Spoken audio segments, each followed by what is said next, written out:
They lie to you. The brochures, the Instagram influencers, the postcards of La Jolla Cove, they show you the sunset, but they did not show you the invoice. Welcome to San Diego, the most beautiful place in America that is actively trying to drain your bank account through a phenomenon we locals call the sunshine tax. But it is not just the rent, it's the ambush you don't see coming. Imagine moving into your dream home in San Diego or in Chula Vista.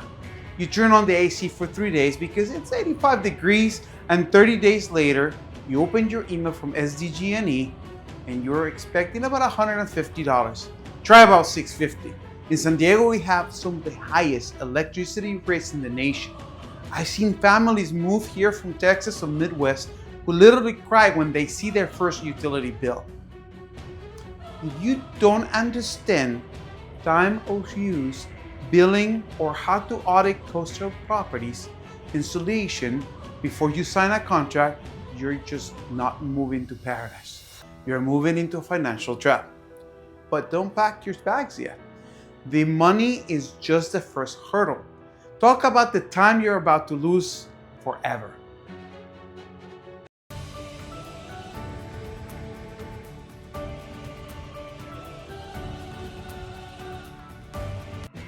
Maps are a lie in San Diego. If you look at a map and see that your job is 10 miles away, you think, great, a 15-minute commute. Wrong. You just walked into the Golden Triangle trap or the 805 South bottleneck.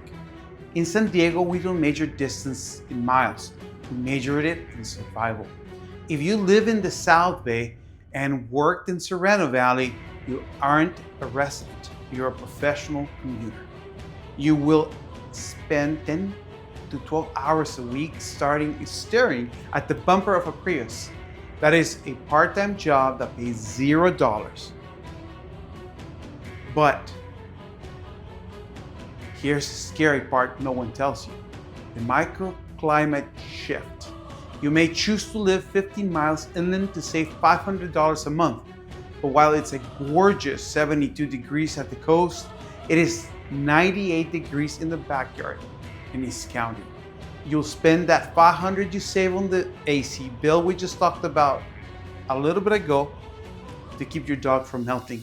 You have to know the 20 degrees rule before you pick up a zip code, or you'll be trapped in a furnace 4 months out of the year.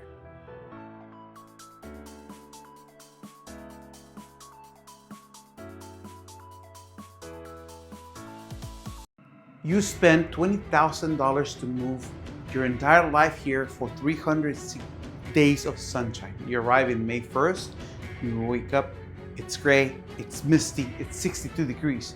You think, okay, just a bad day. Then it happens again and again for 60 days. Welcome to May gray and June gloom.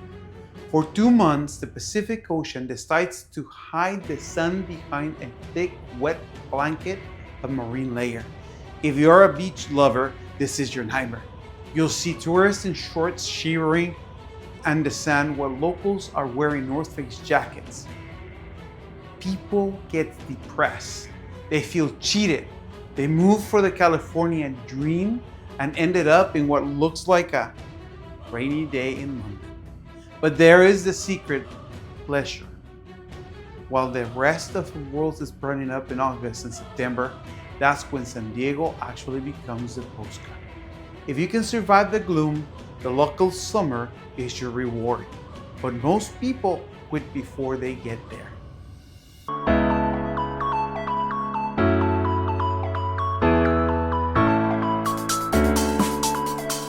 This is where the scary turns into annoying.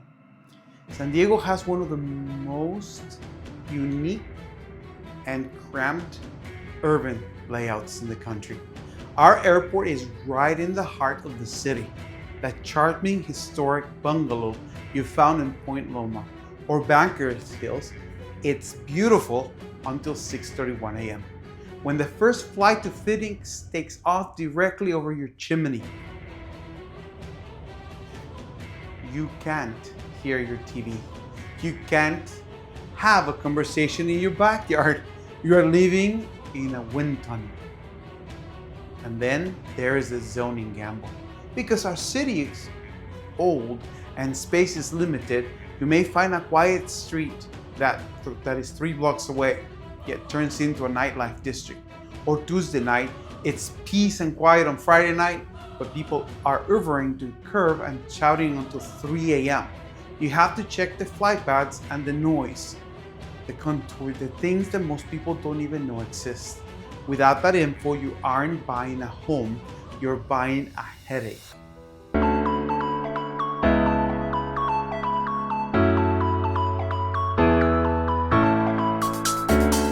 There is a cultural code here. If you show up and try to live like you're still in Chicago or New York, San Diego will reject you like an organ transplant. First, the border. A lot of people move here and are terrified of being 20 minutes away from Mexico.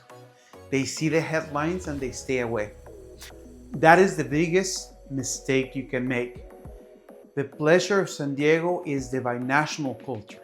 If you aren't crossing into Tijuana for the best Bajamet food in the world, or using the crossing border express to fly for half price, you're missing 50% of the reason we live here. But don't be that person. The person who tries to drive Pacific Beach at 11 a.m. on Saturday and thinks they'll find a parking spot, you won't. You'll spend your afternoon in a parking lot garage war.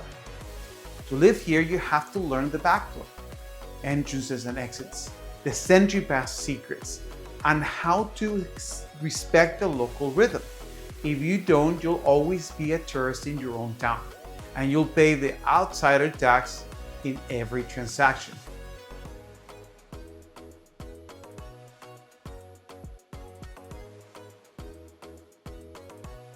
I'm telling you all of these because I love the city. I've been here since 1990, and I've watched too many good people move here with big dreams only to leave 18 months later because they were blindsided by the cost, the traffic, or the isolation. San Diego isn't just a place you live in. It's a place you have to learn how to navigate. You need to know which neighborhoods are growing, which ones are hiding Melrose taxes, and which ones actually offer the lifestyle you are looking for. My mission isn't just to talk about properties, it's to protect the people coming into our community. My name is Hugo Sanchez. I am a broker associate here in San Diego, and I believe that service doesn't end when a contract is signed. It begins when you decide to call this place home. If you want the anti-pitfall checklist I mentioned, or just need someone to tell you the truth about the specific area without the sales fluff, look in the description below. Don't let the sunshine tax break you. Learn the system, find your spot, and I'll see you out on the water. Stay safe, San Diego. Take care.